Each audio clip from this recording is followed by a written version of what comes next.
So we welcome all of you to this presentation by the St. Francis of Assisi Parishioners from Sacramento and Woodland, who spent 2 weeks in July working with Casa Alitas in Tucson. I'd like to begin this meeting with a land acknowledgement.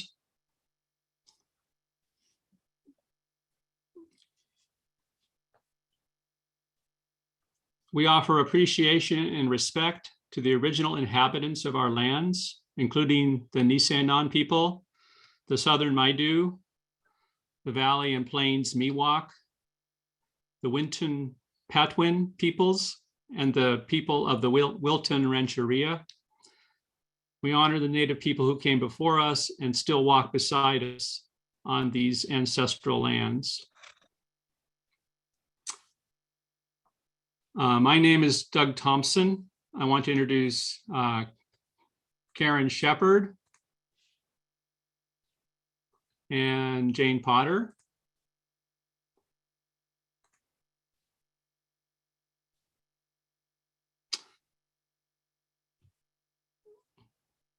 And for about the next 40 minutes, the three of us are going to take turns talking about our experiences in the border region and showing you pictures, and then we'll welcome your questions. Depending on how long that goes, we'll wrap up no later than 8:30.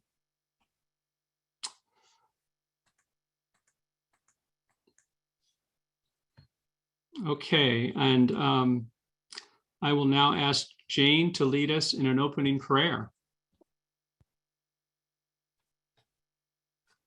Let us pray. Lord, make us bearers of hope, so that where there is darkness, your light may shine. And where there is discouragement, confidence in the future may be reborn. Lord, make us instruments of your justice, so that where there is exclusion, fraternity may flourish. And where there is greed, a spirit of sharing may grow. Lord, make us builders of your kingdom, together with migrants and refugees, and with all who dwell on the periphery. Lord, let us learn how beautiful it is to live together as brothers and sisters. Amen. And now Karen will take over.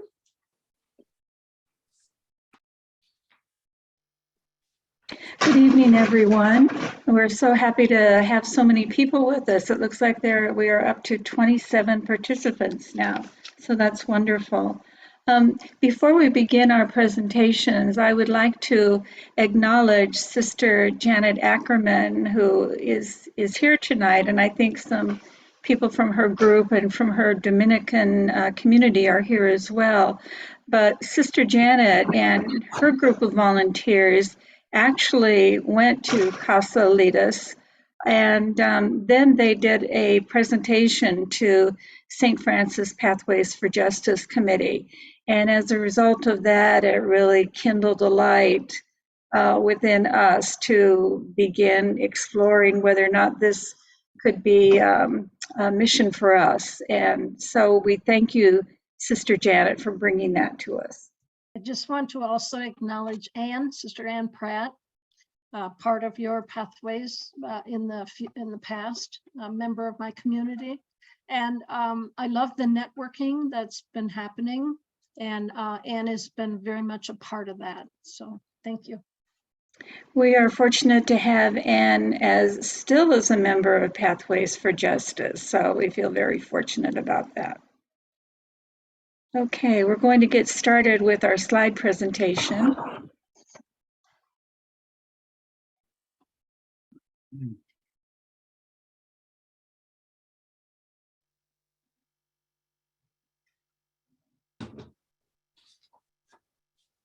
So everyone, bienvenidos a la Casa Alitas.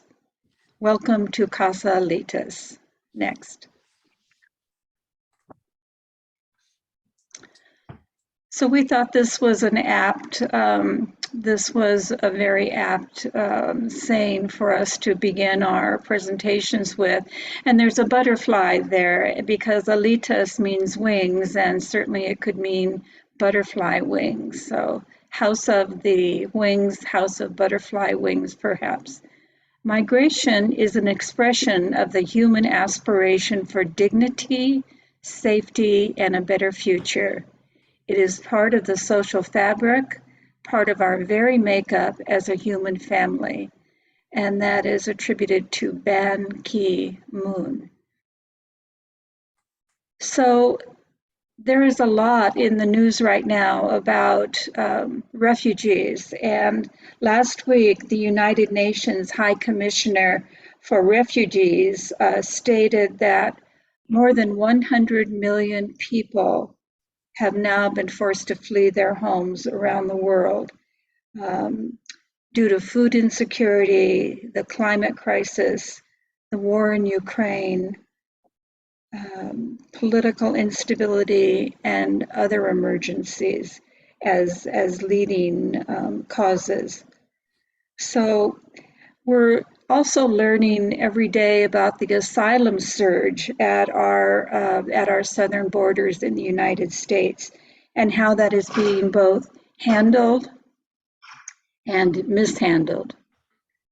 So tonight we're going to give you an overview of the asylum process and Casa Alitas that I will share with you, and then Jane will report on hospitality services at Casa Alitas, shelter, food, clothing, transportation.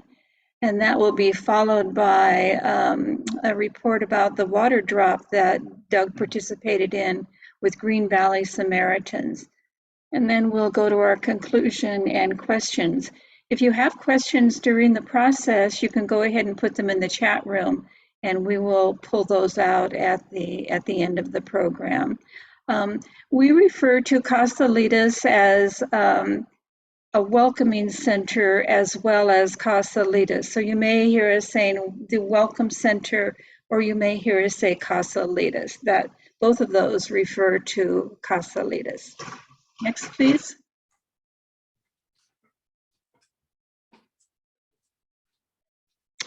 So this is what happens when migrant families cross the border at the U.S. border. The Border Patrol holds them in a temporary detention while they do background checks and credible fear interviews. These credible fear interviews are what help determine whether or not they can seek asylum or whether they can build a case for asylum. And so families who pass both of these background checks are sent to a detention center. That's where everyone was sent when we were there in July. They weren't released to the streets.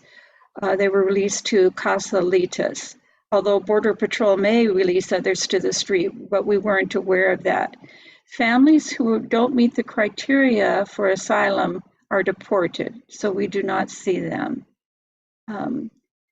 So the families coming to Casa Alitas are first sent to ICE processing, and their U.S. sponsors are contacted, and the guests, we're calling migrants guests because they are truly guests at Casa Alitas, and they are guests in our country, to review receive the guest documents.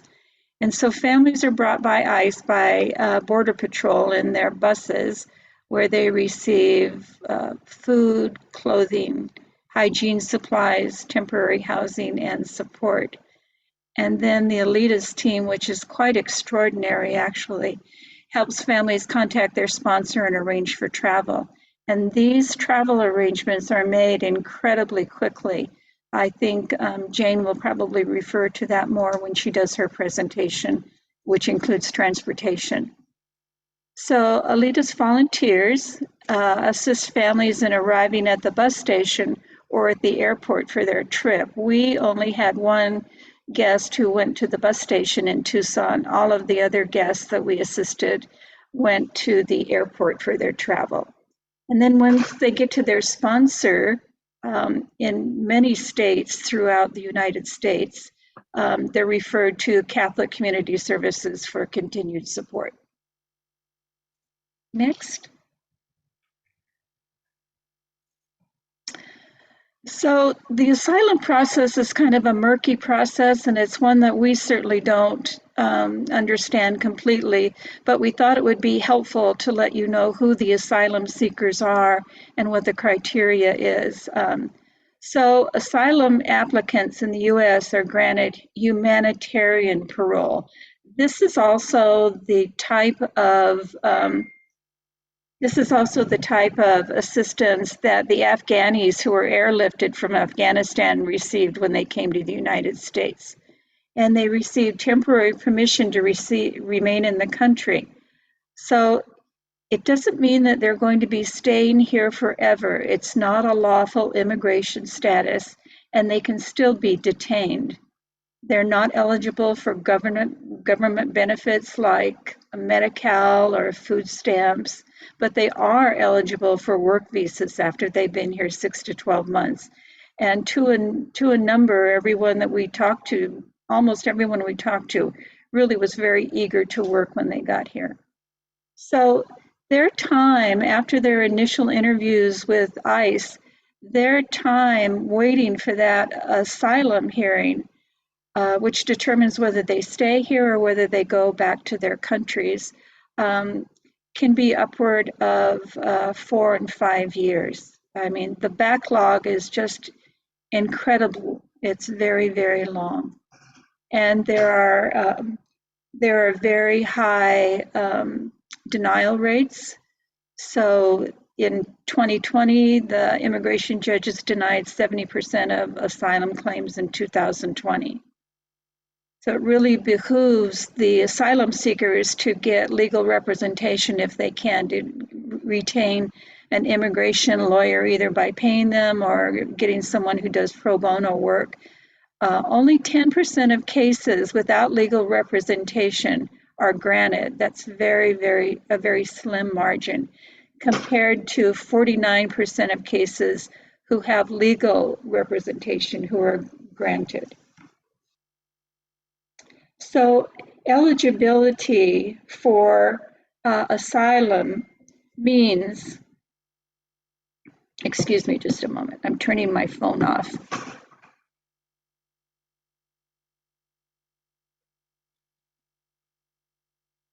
Thank you. So the eligibility description for asylum is that someone is unable or unwilling to return to his or her home country and cannot obtain protection in that country due to past persecution, of a well-founded fear of being persecuted in the future, or on account of their race, religion, nationality, or membership in a particular social group, or for having certain political opinions. So, do you want to go on to the next slide, Doug? So, bienvenidos again to Casa Alitas. Welcome to Casa Alitas. Here is our overview.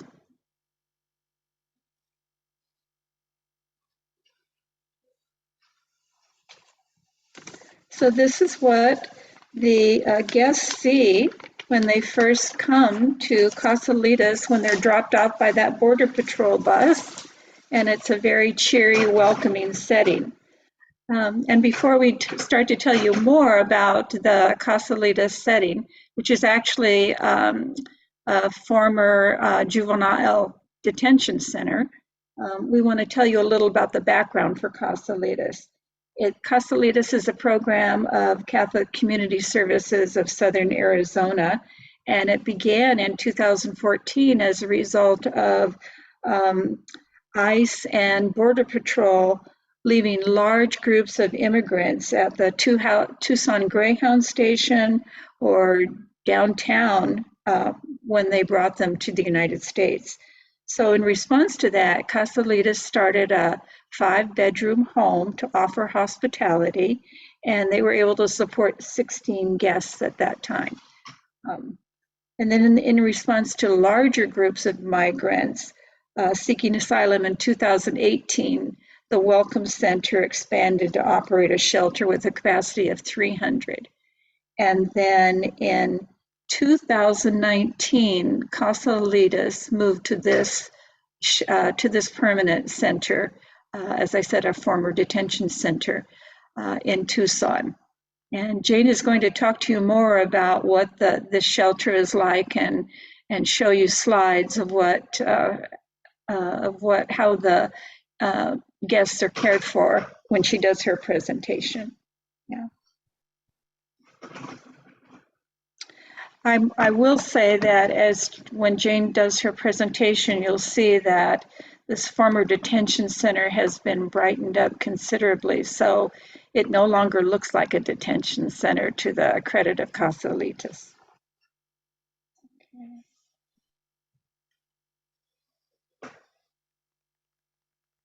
Okay, next slide, please. So here we are, 3 eager volunteers arriving to do whatever we're asked to do. We're very excited about this opportunity. It was 115 degrees when we arrived, so that set us back just a little bit temporarily. And everyone inside wears masks. So we wore masks, and when we were serving the guests, we also wore gloves. Next slide, please. So we were under the impression that most of the guests that we saw were Spanish speakers, but that was not the case at all. The guests coming through came from countries from all over the world. They came from Cuba, from Haiti, from India, Bangladesh, Sri Lanka, Georgia, Russia, Uzbekistan. And just when we thought we'd heard a country that we'd never heard of before, then the next day we heard of another country that was represented. So in South America, the countries people were coming from were Colombia, Peru, Ecuador, and Brazil primarily. And many of them had to go across the very, very dangerous Damian Pass outside of Colombia in order to get to Panama. Some of you may have seen this program done on that crossing on television. It's very, very, very dangerous, very difficult. I can't even imagine children making that crossing. Okay, next slide, please. Okay, so these are some of the fellas that are enjoying being outdoors. They don't have their masks on because they are outdoors, and you can see how happy they are, how visibly relieved they are to be through the ice process and be in a safe setting. And there's Doug with his big smile standing with our folks. Next slide, please. Oh, and that's their purple porta potty. It's a very elegant looking porta potty. Next slide, please. Okay, so when the guests first come and they are let off the bus, this is the orientation area they come to. And all of these chairs are empty, but when they come in, they are filled to capacity. This is actually an outdoor area that just has a canopy over it. Okay, next slide. And these are volunteers and staff who are testing for COVID. Everyone coming in receives a COVID test. The center also has COVID vaccines available for those who don't test positive. Those who do test positive are sent to an isolated area here, and then they are bused to a motel, which Jane will tell you more about. So there was one motel that was designated for COVID positive guests. Next slide. And this is also something, a symbol that the guests see when they first come in, a symbol of the freedom that they're hoping for in this country, equality and safety. And you'll see that this woman has a butterfly right next to her baby, and she has a butterfly on her head setting. And then she has a butterfly in her hands, symbolizing that they will be flying to a much better setting, a much better environment than that which they came from. Next slide. So I call this Control Central, Central Control. This is the office at Casa Alitas, and this is where they track everyone who comes in and who leaves, who goes to the other motel if they're COVID positive. They track all of the airline transportation for people. They send out schedules of the bus shuttles that are going to the airport with names and airlines that the people are using. And this is the room, this is the office where people come to if they have questions while they're at Casa Alitas. And it's a very, very busy place during the day. This is taken during the evening, so things slow down quite a bit during the evening. There's no buses coming in normally, and people are settling in. Next slide, please.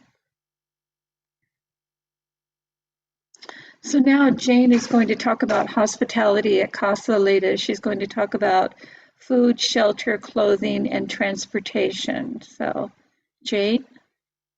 Thank you, Karen, and good evening, everyone. Bear with me, I'm having an allergy attack.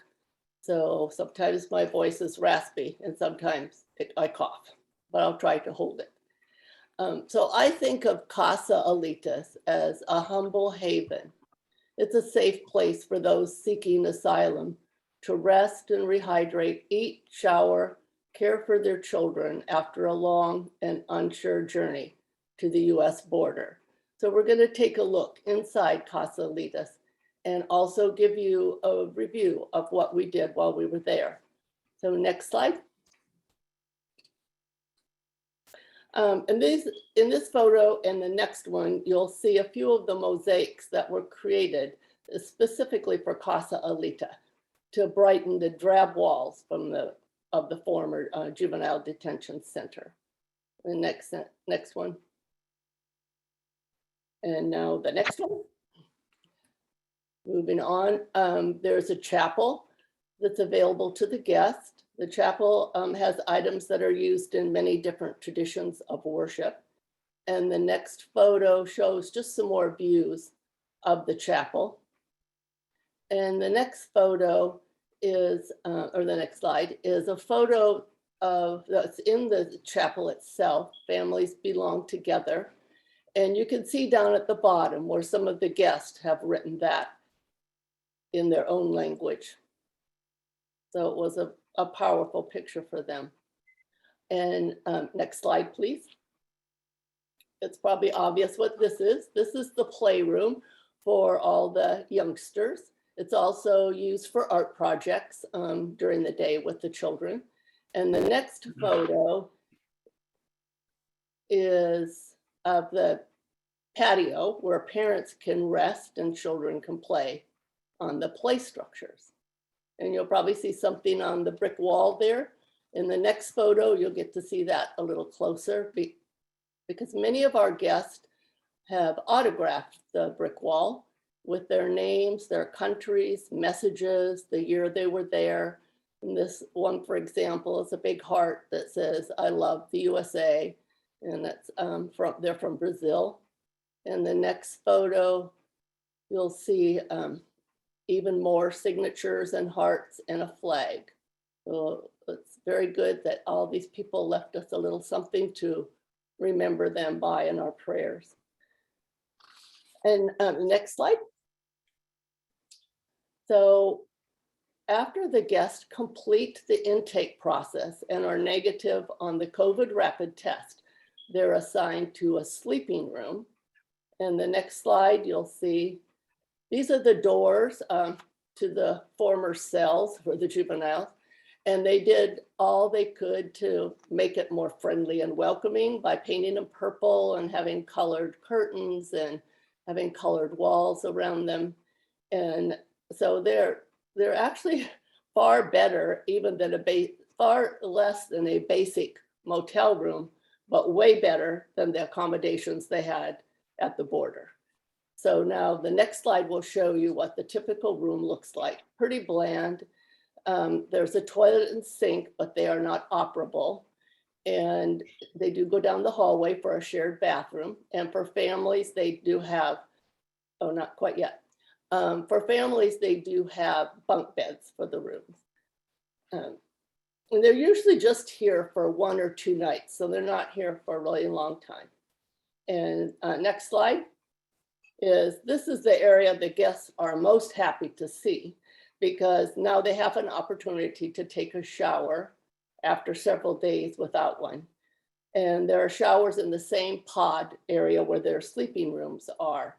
And in the next slide, you'll see that there are toiletries that are provided and instructions for different things hanging there before the shower curtain.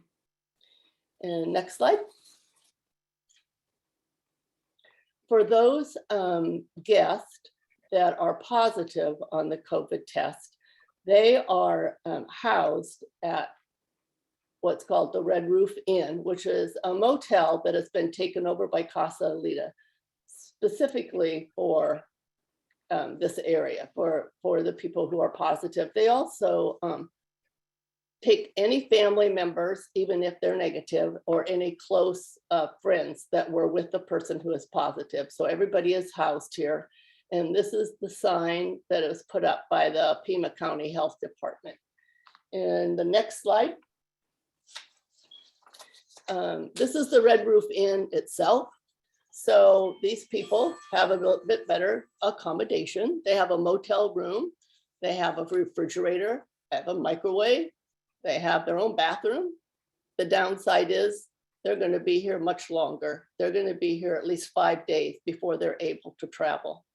And down in the right hand corner, you'll see where it's the beginning setup for breakfast, and all meals were served outside because of the COVID, preventing COVID spread. So in the next next slide. This is Nisa, and Nisa is one of the site managers at the Red Roof Inn, and Karen and I, if you don't recognize us. The site managers are very young, and they're adults that are probably in their 20s and 30s, full of energy and just right for the job. The next photo is a very typical photo of a clothesline of people who are drying their clothes. They don't have many washers and dryers at the motel, so people made their own clothesline, and some have been even creative enough to use their luggage rack from their room to dry their clothes on. And next photo. There's a medical team that is housed at the Red Roof Inn, and this is one of the signs for the medical team on the door of one of the medical offices, and so is the next sign that you'll see. It's the medical team that determines when the guests are able to fly to their US destination, and they monitor the guests who are COVID positive and their family members and treat them as necessary. This photo, these two photos are on the office doors, but there are also signs that I don't have a picture of that are in several different languages, and they inform the guest. They give them information on travel and on how to make an appointment to be seen by one of the healthcare providers, and what they should be doing to protect themselves and take care. And next slide. Next slide is food, and they are very happy to have good food and not be eating those frozen burritos that were microwaved 3 times a day that they got in detention.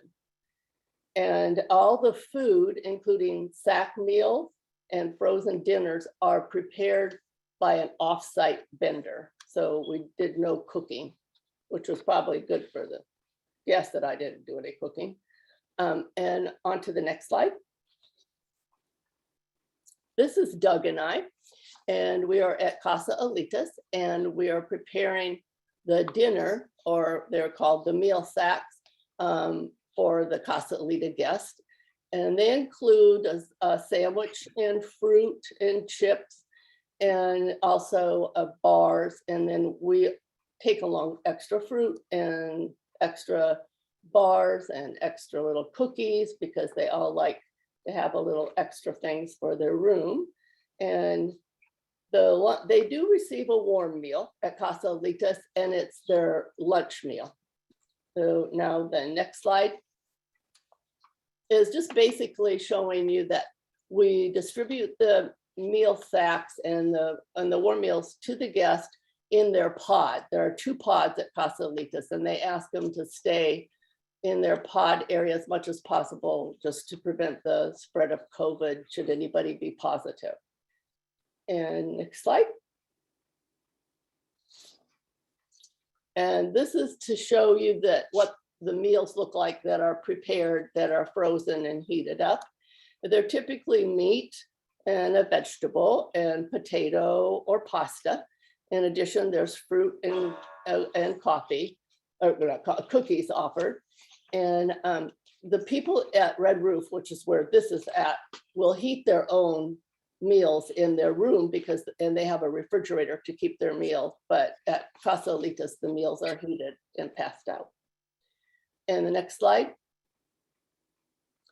And we do have Indian guests and others who are vegetarians. So there is food that is set aside specifically for them. They try to meet the needs of all of the guests, including babies. There's formula and there's a little baby food, which is very nice. Okay, next slide. Clothing. Now the guests, when they arrive at Casa Alitas, they have only the clothing that they're wearing and a quart-size Ziploc bag, which holds very little other than their phone and their phone cord. So they're very anxious to get a new set of clothing. And next slide. The guests are allowed 1 complete outfit. In addition, they're given new underwear, socks, and all the toiletries to wash their hair and shower and shave. And if needed, they're given a bra and feminine products and diapers for the little ones. And the next 2 slides will give you an idea of what the clothing room looks like. And the next slide. So this is the clothing area. Choice can be very slim. Sometimes there's not a lot of sizes or a lot of clothes appropriate for the season. This depends on donations. And this looks like it's pretty full, but a lot of times things are in very large sizes. And a lot of the people coming from the South American countries are smaller people, so it presents some problems. Next picture. This is Karen, who is a very happy camper because she has found a pair of shoes that match. And that is a challenge. It's an ongoing challenge to keep shoes together because people are untying them and trying them on. And it's also a challenge to determine what size some of these donated shoes are when the size has been worn off. But there's Karen, very happy to accomplish that task. Next slide. So the clothing for children are in special rooms. It's separated for the little girls and little boys. And the next slide shows that there is one special area for babies and for maternity clothes. The clothing room takes many volunteer hours just to keep things stocked and neat and welcoming. You can imagine people are coming in, they want to get a shower, but they need some clean clothes. And so they're going through things like at a fast pace, madly looking at clothes, trying to find something that fits, trying to find an outfit. So things get kind of jumbled up when you have about 25 people coming in at once looking for clothes in this small room. So it does take a lot of volunteer hours to keep it going good. And next slide. Travel guidance is we spent a lot of time in this area, the three of us, Doug more than Karen and I, but travel guidance for us was predominantly assisting the guest at the Tucson airport. Doug is the first of us to master the airport by working alongside with the local seasoned volunteers. The airport's really where you have the best opportunity to visit and to learn a little bit about the guest because you're spending time with them. There were stories of robbery and stories of extortion, and there was a young man whose brother had been imprisoned back in Brazil, I think it was, or Venezuela, because he had deserted the army down there and come seeking asylum. And when they couldn't find him, they put his brother in prison. But there were also happy stories. Karen had a really happy story sitting with one woman who was going to be reunited with a family member after many years of separation. So there were good among the sad stories. The next sign, or the next, so note that this is the only sign that we could find in or at the airport that has any language other than English. All announcements are in English only, very different from the Sacramento airport. Arizona has a law about public spaces and about English being the primary language. And so that's what the sign have to be in public. Next slide. So transportation is provided for the guest going to the airport or the bus station. Each guest will leave Casa Alitas with a blue bag that you see some of them carrying. It's a travel bag that has food and water, hygiene items, and if needed, baby food and diapers. And this photo is one of a group of guests who have just arrived at the airport from Casa Alitas. And the man kind of in the background, way in the back, who's facing them with a blue mask on, that's Alex. He is a longtime volunteer at the airport, frequently at the airport, and he is a college professor. And this is also what Karen and Doug and I did at times, was greeting the people.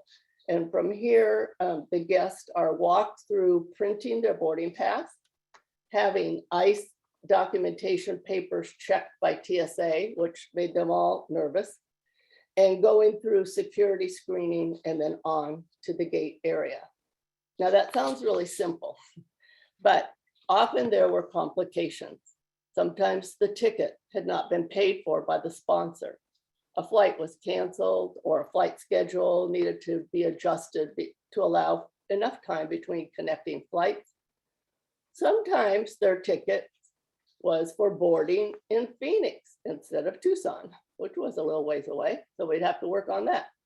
And also it could be that they didn't have a place to stay once they arrived at their destination. And that took a bit more work to get that figured out. Most of these issues were really solved at the airport the same day, but some guests did need to return to Casa Alitas for another night, which was very disappointing for them.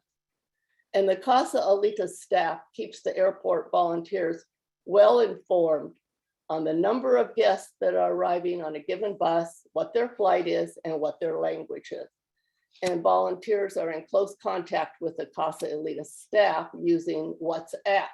So you were never there as a volunteer without some help close at hand via the app or the phone. Next slide. Well, not many people spoke English. You can probably figure that out by this slide. So our new best friend became the Google Translate app that was on our phone. In English, I said, "Are you ready to go through security now?" This was translated immediately into Georgian, both written and spoken. And the guest responded back, and I could see and hear in English what they said. Pretty spiffy, huh? Next slide. Oh, this is a young family that Doug had helped at the airport. They were very happy to consent to having their picture taken. And they were obviously very excited to be on their way. And next slide. And this is at the gate, going over with the guest where they board, what time they board, what their seat assignment is, and just answering any questions that they might have. So we did accompany them all the way up. There were a couple times when we actually stayed with the guest until they boarded, if they were by themselves and very nervous. But what was really apparent was that you could see the relief in the body language of our guests once they were through security and waiting at the gate.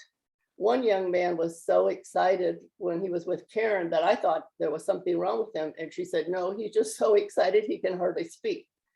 Another man was eager to get to the boarding area, and so he could have an American beer. And he kept asking me how many beers did I think he could have before he boarded. And he just didn't like me saying only one, I guess. And there is no fast food at the Tucson airport, which was a real big disappointment for those guys who really wanted Burger King. You know, very American. The guests are all very grateful. They thanked us many times and often said, God bless you.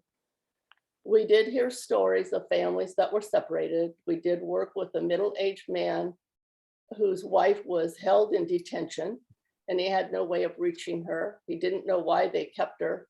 And he said he would have never left his country if he would have known they would be separated.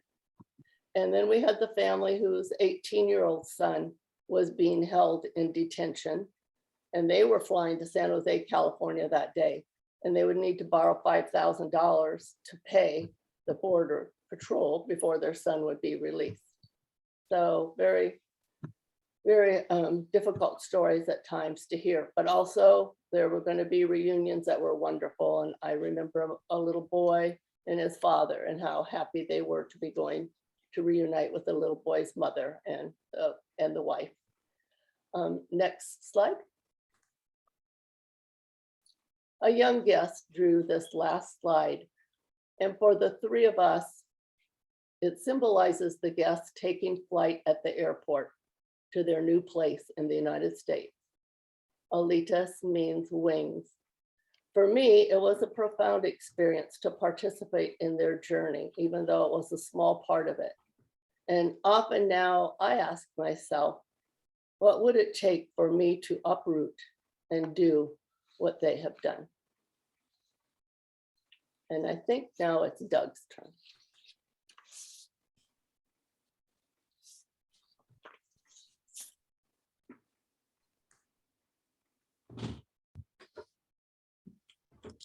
So Casa Alitas, of course, serves migrants who have been admitted to the asylum process. And asylum is determined after a judge decides whether a person has a credible fear of persecution based on their race, religion, nationality, membership in a particular social group, or political opinion. But thousands of others are not admitted to that process, even if they've fled desperate circumstances and attempt to cross mountains and desert in the hope of finding security and work in cities to the north. And while working at the airport, I learned from another volunteer from Casa Alitas, Thomas, who was a seminarian, that he spent time working with the Green Valley Samaritans and he would go sometimes to drop water in the desert along trails used by migrants. The Samaritans have been carrying out this ministry for over 15 years, focusing their work in the critical areas south of Tucson, where the water carried from Mexico has often run out. And their mission, as highlighted here on the webpage, is to save lives and relieve suffering in the Arizona borderlands. Meeting that mission involves people working in desert search teams that provide direct humanitarian aid for migrants suffering from heat illness, exposure, and injuries. The Samaritans also place water at the stations in the desert as Migrants pass through, and they network with other organizations serving the needs of migrants, such as Casa Alitas. So I was fortunate to join in a water drop, and on this hot July morning, 4 of us left from the Good Shepherd United Church of Christ in the town of Sawarita in a Toyota 4Runner packed with 78-gallon-sized plastic jugs of water.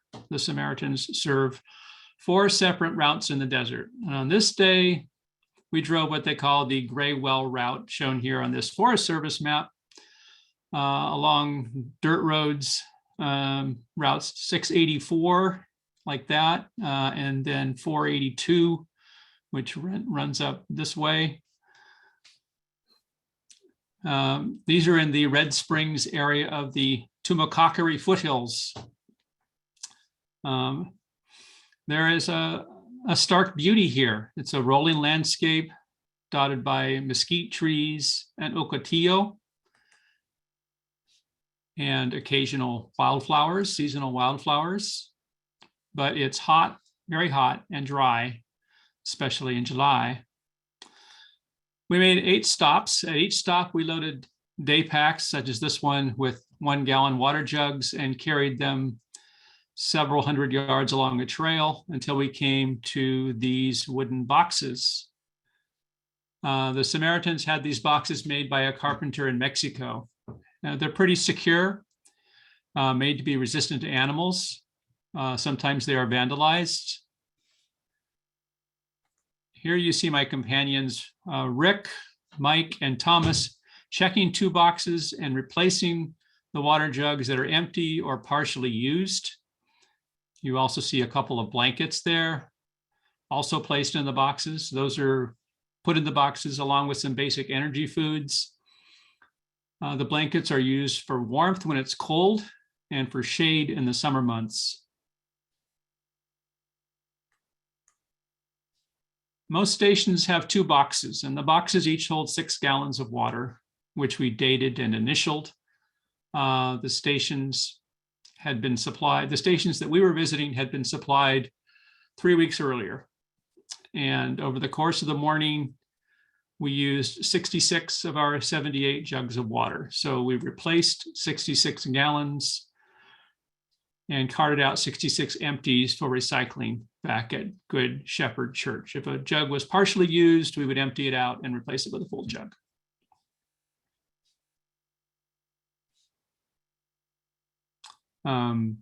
After returning to our vehicle, after the first stop, the man leaning over here came up to talk to us. He said his name was Harry. He'd become separated from the rest of his party, and Harry was a migrant who was now alone and lost. He had a blanket draped over a nearby mesquite tree for shade.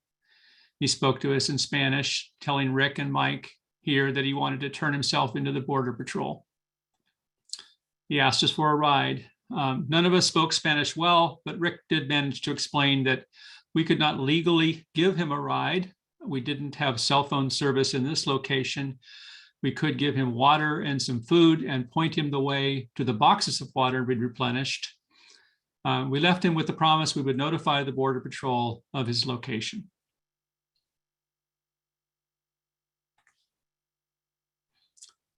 Near another stop, we came across this shrine. These are often set up in a place where a migrant has perished. Mike told us the story of this shrine. The man who died here had been a Vietnam veteran who returned sometime after the war to his native Mexico. Later, he was denied re-entry to the United States as he was not a US citizen. So he tried to cross on his own, but became lost in the Sonoran Desert where he perished. Mike said that the shrine was set up by fellow veterans from his unit in Vietnam.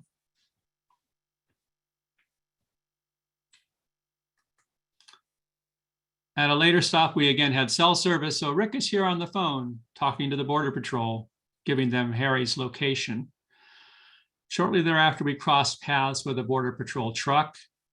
The The agent was carrying 4 migrants in the back seat. He knew about our phone call, and he said he would pick Harry up on his way back.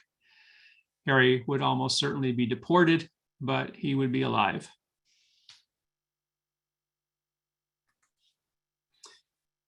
Each dot on this map shows the location of the remains of someone who perished in the desert last year. So in 2021, there were over 200 instances of human remains being found in the desert, found by the Border Patrol, by other federal agencies, or by tribal police or searchers from the Samaritans and other groups. Others, of course, are never found, and sometimes the remains are scattered by animals.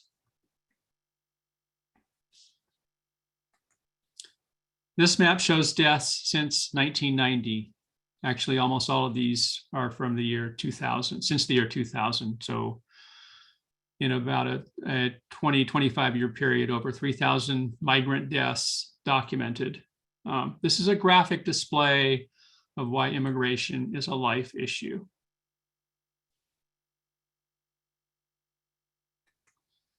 Very sadly, the pace of deaths among migrants crossing the border has been growing in the past several years, as detailed in a series that appeared in the Arizona Daily Star newspaper. The uptick in deaths appears to be related to 3 recent changes in border enforcement strategies. Beginning in 2017, with the metering of asylum seekers at ports of entry, limiting how many could access the asylum process. This was followed by the imposition in 2019 of the so-called migrant protection protocols. That's an ironic name since the conditions of the border region camps in Mexico are extremely unsafe, but these protocols required asylum seekers to be returned to Mexico to await readmission for an asylum hearing, which might occur within 2 to 3 years. Then in 2020, the pandemic provided a public health pretext under Title 42 for restricting access to the asylum process, resulting in the expulsion of most asylum seekers who cross the border without any entry into that process. The effect of closing options for asylum seekers at ports of entry has led to many of them to try to cross in these remote areas, and this funnel effect has been tied to the higher incidence of deaths that we are seeing. There's a very good study by the Binational Migration Institute at the University of Arizona discussing this.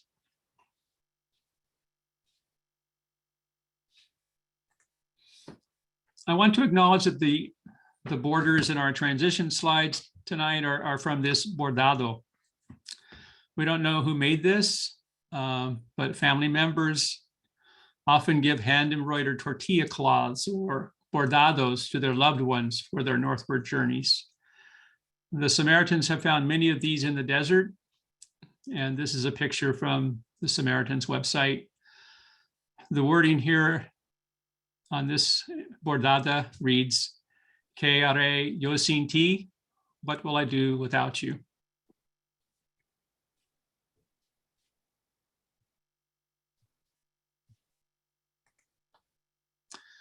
Many migrants are crossing through the reserved lands of the Tohono O'odham Nation. The tribe has resisted a border wall because their traditional lands extend into Mexico. On O'odham tribal lands, a half-hour south of Tucson, stands the Mission San Javier del Bac, also known as the White Dove of the Desert. Jane, Karen, and I attended Sunday Mass here. The original mission was founded by the Venerable Jesuit Father Eusebio Kino in the 17th century. Padre Kino is known to have been concerned with social justice and to have built bridges between Catholicism and the spirituality of indigenous peoples. But since 1913, the mission has been served by the Franciscans, including this Franciscan, who may look familiar to those of you who've been St. Francis parishioners since the early 1990s. Remember Brother Panchi? He is now Father Panchi. He is the new pastor at Mission San Javier del Bac, but has been serving the O'odham people for a long while. And here is Father Panchi arriving at a chapel on the Tohono O'odham Nation Reservation. This has been his ministry for about the past 10 years, I believe.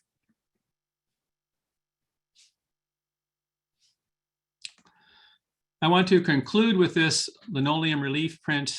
This was made in 2011 by the artist Ramiro Rodriguez. Shows a migrant in the desert carrying a few possessions, maybe a blanket and a jug of water. And around him, these words from the 25th chapter of Matthew, verse 37.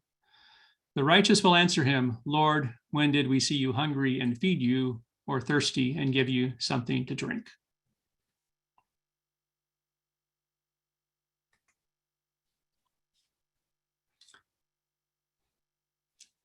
Now I'll ask Karen to talk about ways we can help, and I'm going to put into the chat box some web addresses as well.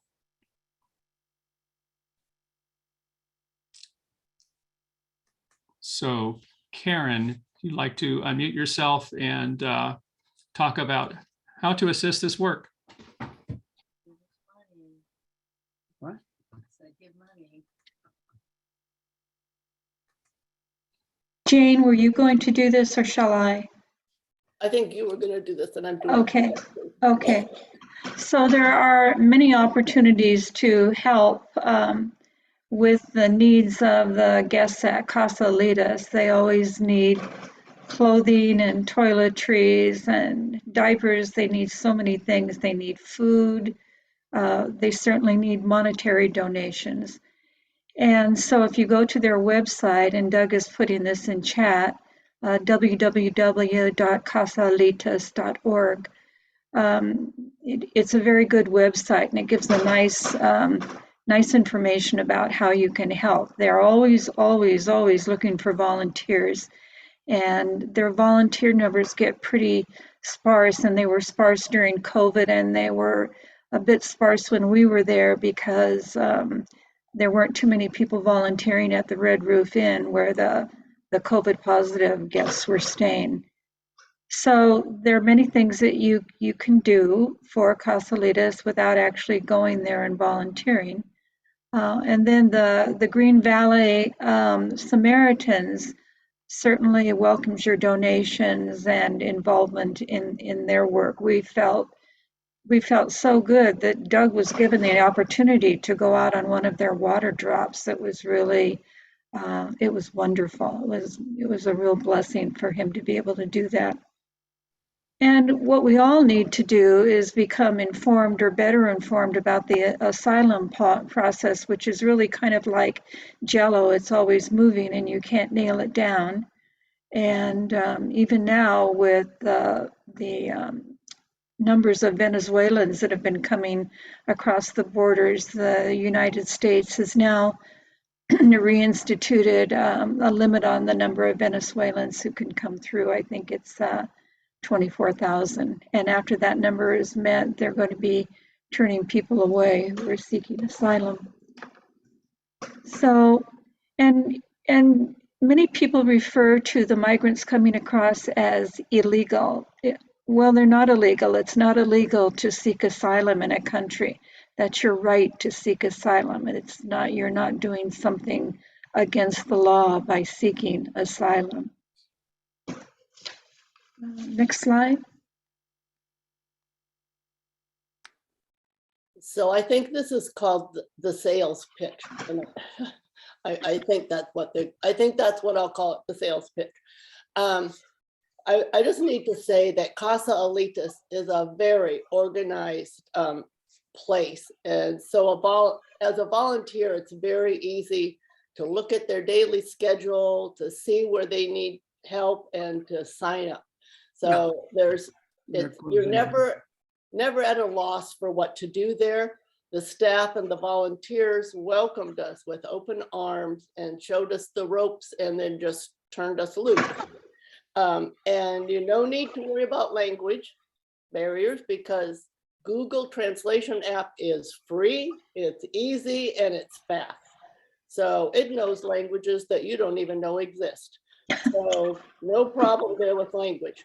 And we probably spent longer hours at the airport because that's where a lot of help was needed. We did help with meals daily, and Karen and I did do some work in clothing, but there is something for everyone there. So just put on your thinking cap and decide if you want to go.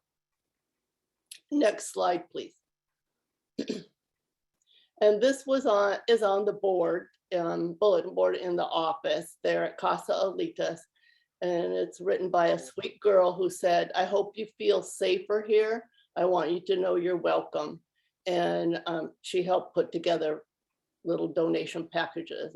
Victoria from the 4th grade. Next slide.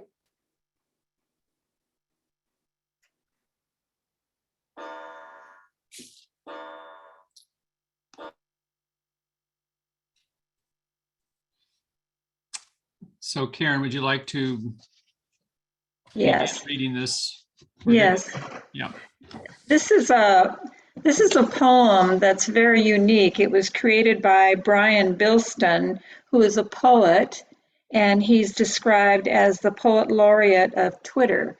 So if you're a Twitter person, if you visit Twitter a lot, you may recognize this name. And the first time Doug and Jane and I are going to read this from the top down, and then we're going to read it from the bottom up. And so you're going to have two different perspectives on refugees.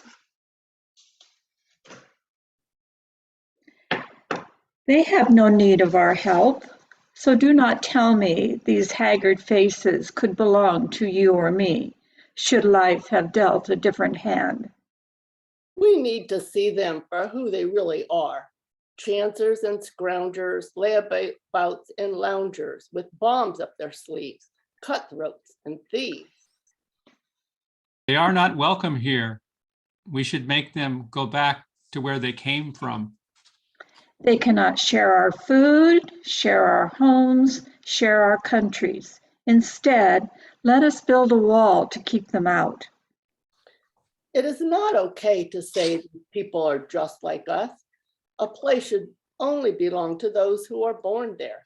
Do not be so stupid to think that the world can be looked at any other way. So now we're going to read this same poem from the bottom to the top, which gives a completely different message. The world can be looked at another way. Do not be so stupid to think that a place should only belong to those who are born there.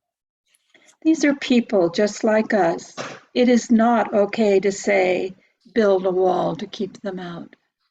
Instead, let us share our countries, share our homes, share our food. They cannot go back to where they came from. We should make them welcome here. They are not cutthroats and thieves with bombs up their sleeves, layabouts and loungers, chancers and scroungers. We need to see them for who they really are. Should life have dealt a different hand, these haggard faces could belong to you or me.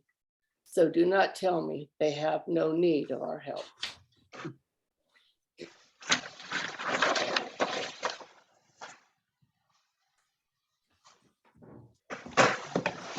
So we have about 20 minutes for any questions, particular comments, things that Let me we, know when you're ready, hon.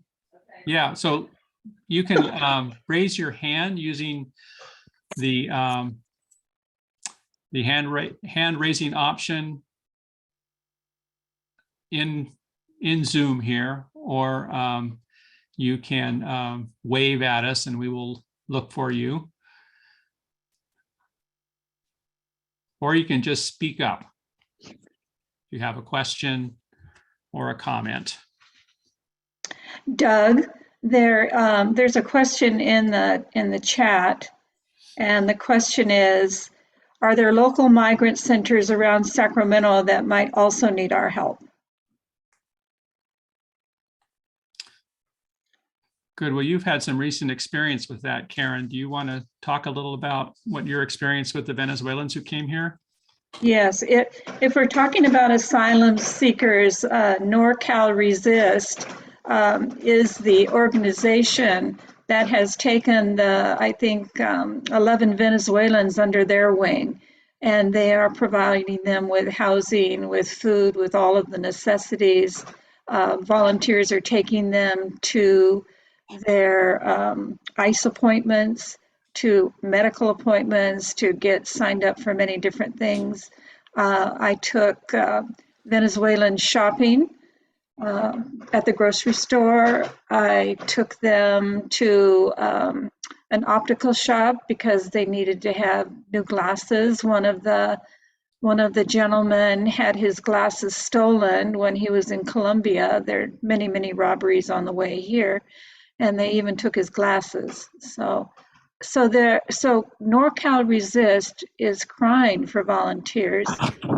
There are also the other programs that are providing assistance for the Afghanis who came during the airlift, and that is Opening Doors and the food bank of Sacramento, and there's another one. Help me out with the other one.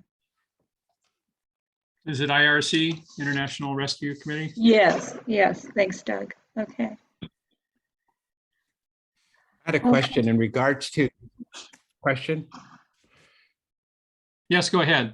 Yeah. So how did since there are so many migrants coming in, how were the folks selected to be at Casa Alitas? How did that happen? My understanding is that there are several points of entry and processing centers. And depending on where you came in, you are taken to a center. And I know from the Nogales point of entry, and I believe Yuma, they are brought to Casa Alitas. And that's the first place they're most likely to be brought, at least until there's a question of capacity. And we actually have, because they are now at the point of capacity or near the point of capacity, we do have a 2-minute news report that aired last month that I will show you right now.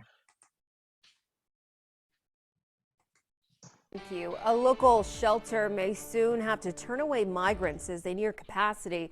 I went to Casa Alitas today, where volunteers told me the influx they've been seeing is putting a strain on their resources. They describe the increase in migrants as hectic, and they're hoping for some relief. Unfortunately, the reality is that that's increased our numbers past the point that Alitas is able to welcome all of these folks, and it could result in straight releases here in Tucson. Upon my arrival, I saw bus after bus after bus, dropping upwards of 50 people each time off at the Tucson shelter. Here at Casa Alitas, they are given COVID tests along with food, water, and travel arrangements. But with the influx of guests, workers say they just can't keep up. We're tapped out on how many we can receive safely, where it is safe for both our guests, for our volunteers, and for our staff. And so anything in excess of our maximum numbers are what they call community releases. I'm here at the Casa Alitas migrant shelter in Tucson, and they have been receiving about 400 to 450 migrants a day. They say this influx has happened for the past 3 weeks. What's the last month been like compared to the rest of the time you volunteered? Hectic, because our numbers have gone up. Like right now, we're handling anywhere from 300 to 400 people a day. From men, women to infants, some may start to be turned away. Somewhere in our background, most likely grandparents more than anything, were immigrants coming from Europe after the World War II or God only knows where. Now, as a journalist covering this migrant shelter since it opened, I've never seen it as packed as it was today. One of their drop-offs even included an unaccompanied minor. Now, Casa Alitas is in need of volunteers as well as supplies such as clothing and toiletries. We have more information on KEGA9.com. Okay. So that may have answered your question, at least in Oh, part, Richard. Yeah. But yeah, it's based on where you're processed and then basically up to the point of capacity. I see another question from Rich Mills. What if migrants have no identified sponsor? I don't know exactly what happens in that case. We didn't encounter that situation. I think in order to enter the process, there is need for, there may be a period of time where you can wait to identify a sponsor. Jane or Karen, do you know an answer to Richard's question? I think they had to have a sponsor because they had to have an address in the United States, and that's where their court hearing was set up. So the sponsor doesn't have to provide them with housing, but they do have to have a sponsor to be able to come to Casa Alitas to get that far, is what I remember.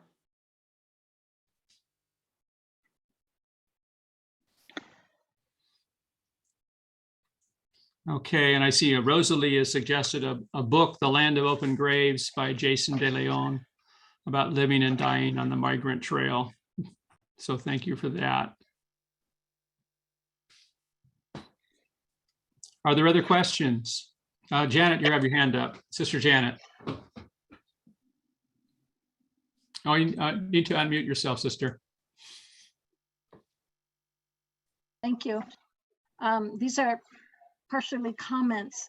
When we were there, we were not able to take pictures of the guests, but evidently that's been lifted. And I was wondering, when we had our fullest day, we had like about over 300. And I think that happened twice, and we were just extremely exhausted by the time the day was over. I'm questioning today if they can't handle, like Teresa Kavanaugh said, if they can't handle anymore, they're at capacity, they would release them to the streets. And my assumption then would be they're on their own, and they could also be picked up, deported again, and taken back over the border and try again. And it's just a constant in their life. I was interested in the update that you all gave on food, because when we were there, we had 3 things that were very traumatic that happened. One of them was our kitchen was closed down. We used to make meals there, hot meals, homemade soup. They just lived for that. And the detention center had 2 half kitchens, one in the front, one in the back. And that was, the city was the one that really set that up. And then they came along and decided to close it down because it wasn't licensed. So we went out to Costco and got ramen noodles, something you could just add water to. It would be still something hot. So my point is, creativity is really important. If you have the good of the person at hand, at will, you will find ways to help. And there was a discussion at the time, should they have a food truck? And then somebody said, well, if they saw the food truck and knew they were getting along without a kitchen, they wouldn't even bother in the future. So I was glad to see that an offsite vendor took over. It's not the same, but it's something. Another point that I noticed, if you don't speak Spanish, some of our people that went, the 8 of us, of the 8 of us, 3 of us spoke Spanish. So it was very helpful to get the stories from the people. Monica, you will see her on the screen somewhere here. Monica is from Veracruz herself, and she has come to the States. She's married an American. They have 3 beautiful children. So Monica knows the reality firsthand. And so the 3 of us were sharing stories in the evening. We lived in an Airbnb and shared stories over the dinner table. And so we got to know people's stories that way. And when you're touched directly with the person's life, I think that's what changes you. We may have used our hands and feet to help, but really we were the ones that were served. We were the ones that were taught. And so some of those comments I just wanted to make and make sure that I had an update. And thank you very much for your work on this. It was well done. I wanted to respond to your question, Sister Janet, about what happens with the overflow at Casa Alitas now. It's very ironic, certainly not funny, but ironic to think that Casa Alitas started first because Border Patrol was dropping people off in the community. And it's very sad to think that that may happen again because Casa Alitas is at capacity. Last week, I contacted the volunteer coordinator at Casa Alitas for an update for our presentation. I wanted to see what their numbers were. And I wanted to share with you the email that she sent me. This is from Christy Stewart, who is the absolutely dynamic volunteer coordinator there. So this is her response to my question about what's happening there now. She says, we are receiving 400 to 500 guests a day. We are currently sending some of them to shelters and churches in Phoenix while we create systems to receive such large numbers and to find shelter for the guests who are arriving without sponsors. So apparently there are people that are arriving without sponsors, and they're trying to problem solve and determine what they can do to help them. As always, providing even the most basic change of clothing or even underwear and socks for our guests is overwhelming. But since most of them are arriving with just a Ziploc plastic bag of the only possessions they were allowed to keep, normally a cell phone and charger, clothing is quite urgent. If you're looking for a fundraising theme, you might want to think about donations for clothing. But probably the most effective approach is to raise funds. We have folks at Casa Alitas who have found the very least expensive options for new underwear and socks and simple t-shirts. And then we don't have to worry about shipping costs. It is heartbreaking to see these real live people continue to be pawns in political chess games, but it is indeed an honor to be able to serve them a styrofoam cup of water in the name of Jesus, look them in the eyes and say, bienvenido. And so I think that certainly is how Doug and Jane and I felt afterwards, that it was such an honor to be there, that we received such a gift from these people. They said thank you continuously in many different languages, but we were the ones saying thank you to them for allowing us to be there to serve them. A quick clarification on photographs, and we were careful not to include faces in our photographs. That was part of the policy. If we had faces, that was only with the permission of the person of the guest who had their picture taken. Hey, Doug. Richard, you probably want to follow up on your question about you contact Casa Alitas directly, Richard Hernandez. Yeah, that was my question. And then I also, just for our information, where did you all stay, and what was like your normal shifts? Did you work every day from, let's say, I would assume at least 12 hours a day? What was all that like? So I don't think we worked 12 hours except maybe on a couple of days where the airport kind of ran over. But they're so well organized. The night before, you can see where the holes are in their volunteer schedule because it's all online, and they have basically a separate sign up for each type of work. So we went and made our decisions about where to plug in the following day. And, if you needed, I think we did at least a little work every day.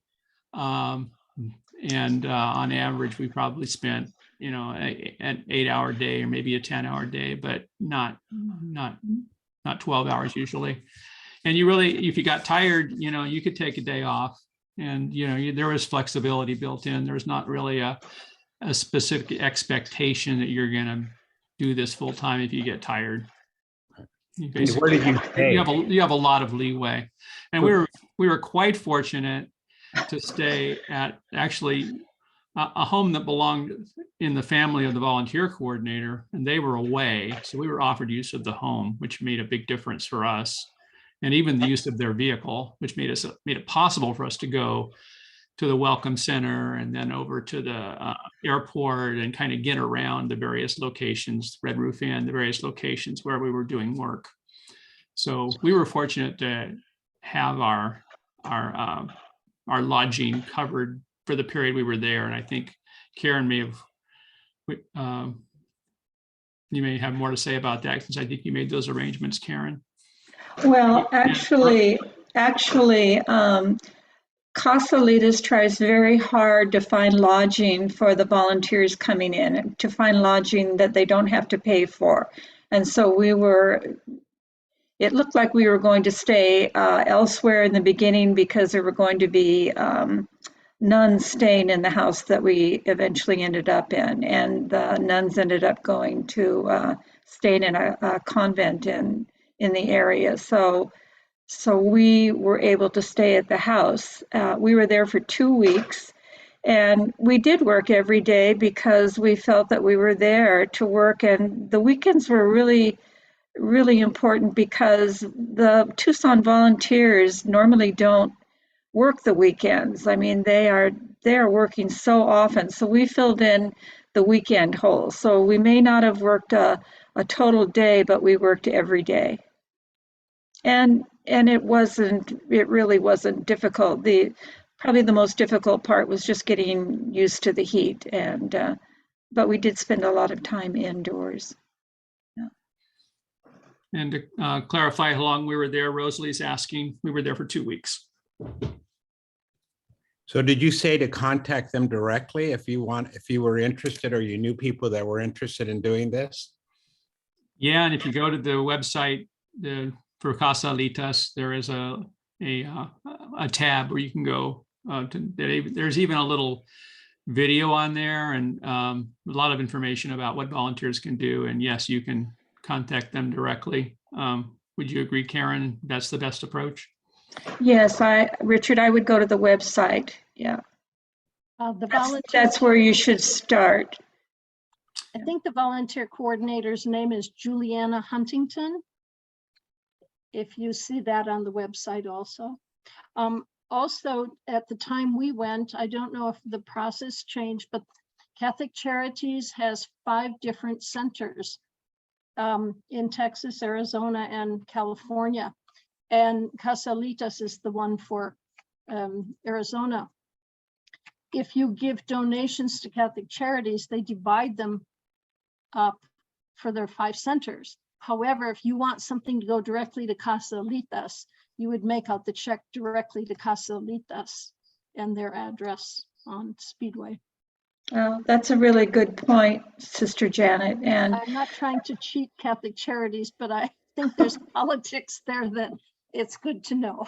yeah, and actually, after your presentation to us, we researched the other migrant centers. We researched one in San Diego, and we researched one in San Antonio, Annunciation House that had a center in San Antonio and El Paso. They'd been in operation for over 40 years, and they were incredibly well organized. But we decided against Annunciation House because if you did not have Spanish language skills, then you did work that didn't involve any of the guests there. So you weren't actually interacting with the guests. And we really, really desired that interaction. And so that's why we chose Casa Alitas. And we may check out the Migrant Center in San Diego too, to see what they're doing there as well.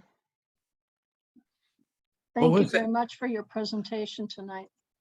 Oh, thank you for coming. Thank you for leading us in that direction, Sister Janet. There's one more question in the chat. I know the Franciscans also do similar work in that area. Do you know anything about their work? I'm familiar with a hospitality center in Mexico, somewhat near the border, that's run by Franciscans. I'm not familiar with one in Southern Arizona or California for that matter, unless somebody else knows about that. No, I don't know of any in Arizona. Guaymas. Thank you, Rosalie. Oh, well. Oh,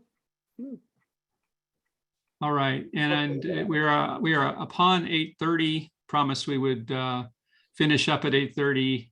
And Karen, would you like to lead us in a prayer to conclude? Yes. Before the prayer, could I add something about a Jesuit project in Nogales called the Kino Border Initiative, named for Father Kino. So you can look it up, but it serves a lot, does a lot of services on the Mexico side. Thank you. The Kino, that was the Kino Border Initiative? Yes. That's right. Okay. Yeah, I'll add that to the chat.